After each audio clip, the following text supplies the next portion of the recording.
Solo is here. Your security is crap. This is the story of how paranormal curiosity turned a man into America's most wanted cybercriminal. When this message appeared on one of the Pentagon's most secure computer terminals, security experts in Washington froze in disbelief. Just months after the September 11th attacks, someone had infiltrated America's defense systems. They didn't know who. They didn't know where. They only knew one thing. This was the biggest military computer hack in US history. But what if we told you that behind this terrifying cyber assault wasn't Al-Qaeda, but an unemployed Scottish man with Asperger's syndrome sitting in a tiny London flat? Gary McKinnon, driven by his obsession with UFOs, had forced open the Pentagon's digital doors. This is the story of how obsession dragged one person into a war with the superpower. And this is the story of a man who may have actually found extraterrestrial evidence. The birth of an obsession. Gary McKinnon's story began in 1983 when he watched War Games. For the 17-year-old Gary, watching Matthew Broderick hack into the Pentagon was more than entertainment. It became a passion. In his small North London flat, Gary lived an ordinary life. He'd worked as a hairdresser, taken temporary jobs in computer support. But at night, his world was completely different. The internet was an endless playground of discovery for him. But what separated Gary from other hackers wasn't his technical skill. He was barely amateur level, working with just a 56K dial-up connection. What made Gary special was his obsession, UFOs. In 2001, he'd watched a press conference by an organization called the Disclosure Project. Dozens of retired military officials claimed the government was hiding UFO technology, anti-gravity technology, free energy, captured spacecraft. Gary had one burning question. What if this was true? Very credible, reliable people, all saying yes, there is UFO technology, there's anti-gravity, there's free energy, Gary would later recall, and it's extraterrestrial in origin, and they've captured spacecraft and reverse engineered it. That night, Gary made his decision. He would learn the truth for himself, breaking down the system's doors. Gary's method was shockingly simple. The late 1990s were the wild west of internet security. Most computer systems either had no passwords or used default ones. At night, he'd connect to US military computers on the other side of the world, scanning port 139 to access file-sharing systems. When he found a system, he'd try the username administrator and leave the password field blank. And most of the time, it worked. It was unbelievable, Gary would later explain.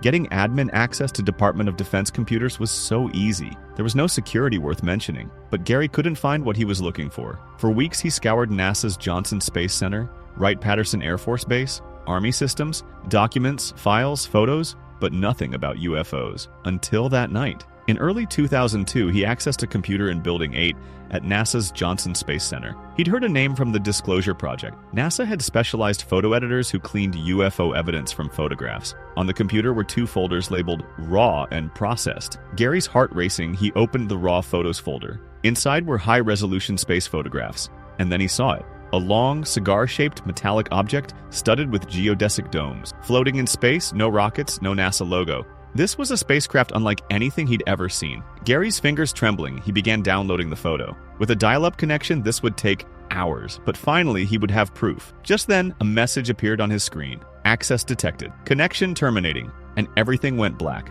Eyes on Gary. Gary didn't know it, but he was now being watched. Security officials at NASA were trying to identify who had penetrated their systems, and America wasn't joking about this. After the 9/11 attacks, any cyber intrusion was considered potential terrorism. Gary had unknowingly made himself America's biggest national security threat, but he kept searching. Every night, he entered different systems. While examining Air Force personnel files, he noticed something strange. Names listed under non-terrestrial officers. Non-terrestrial officers. Gary's breath caught. What did this mean? Did America have a secret space navy?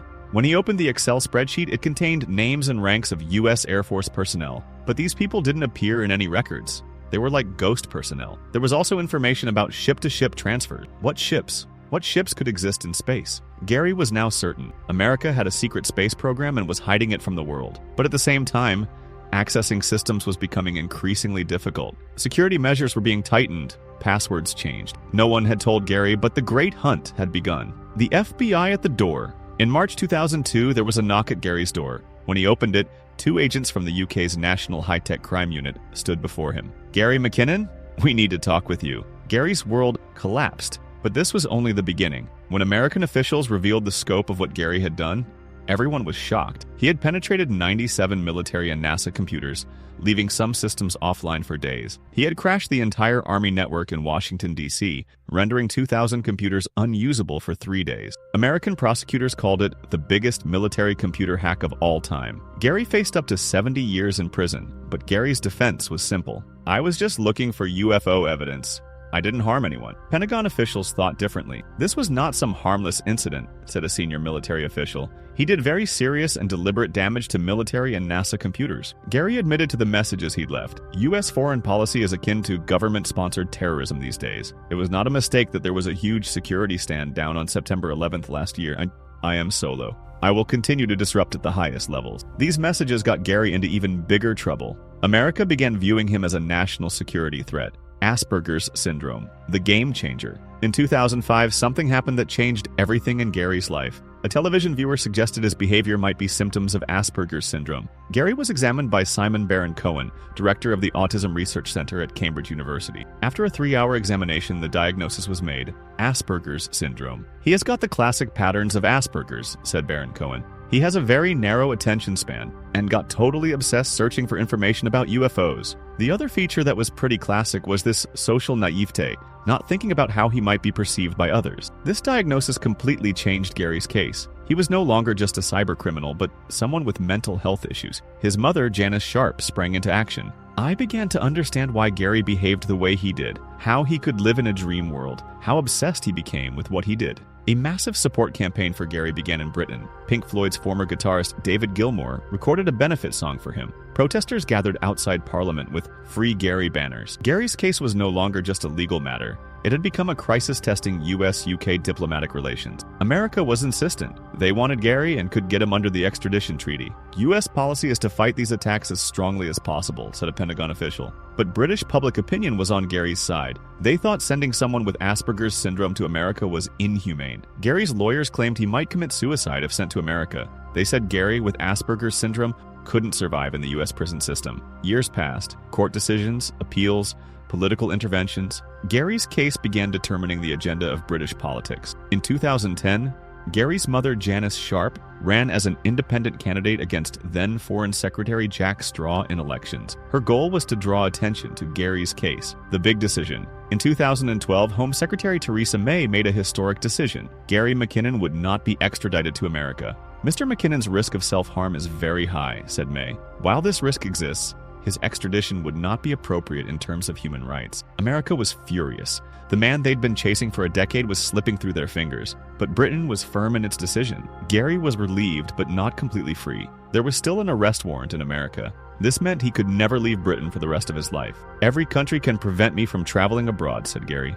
"It's essentially like a life sentence." What did you really find, Gary? So, what had Gary actually seen? Was the UFO photo real? What did the non-terrestrial officers list mean? Gary remained insistent on his claims for years. They had huge, high-resolution images stored in their picture files. They had filtered and unfiltered or processed and unprocessed files, he said. This showed NASA was systematically cleaning UFO evidence. About the non-terrestrial officers list, he explained, "The Excel spreadsheet contained names and ranks. These people weren't registered anywhere else. It was as if they were part of a secret space program." Skeptics claimed Gary's visions were delusions, that Asperger's syndrome had led him to wrong conclusions. Perhaps low-resolution photos and unclear personnel lists had shown him what he wanted to see. But in 2020, the Pentagon's official release of UFO videos brought Gary's claims back to the agenda. In 2023, former Pentagon employee David Grush claimed America had been retrieving UFOs for years and developing extraterrestrial technology. Maybe Gary had really seen something. Maybe a decade ago,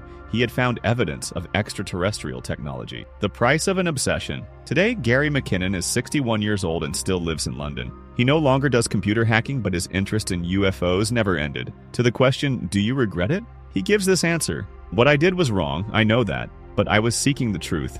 And maybe I found it." Gary's story shows the power of obsession. How can an obsession drag an ordinary man into war with superpowers? How can the search for information make someone the world's most wanted cybercriminal? "People see me as either a hero or a terrorist," says Gary. "I'm just someone who wanted to learn the truth." Cybersecurity experts still study Gary's case. How had he managed to penetrate such critical systems with such simple methods?